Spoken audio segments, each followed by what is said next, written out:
തണുക്കട്ടെ വേണ്ടേ? തണുക്കാൻ വെച്ചേക്കുവാ. വേണ്ടേ?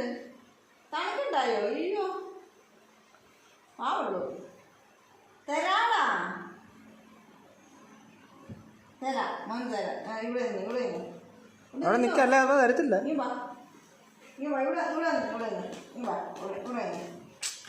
ഓന് വയ്യ, തലകറക്കോ.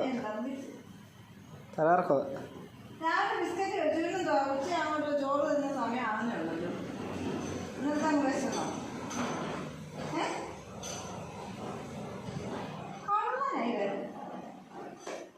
അത് എനിക്കാ, അവനല്ല. ഇനി വന്നാല് ഞാൻ കഴിക്കട്ടെ. ഓ ഇതെനിക്കാ, നിനക്കല്ല. ചോറ് മാത്രം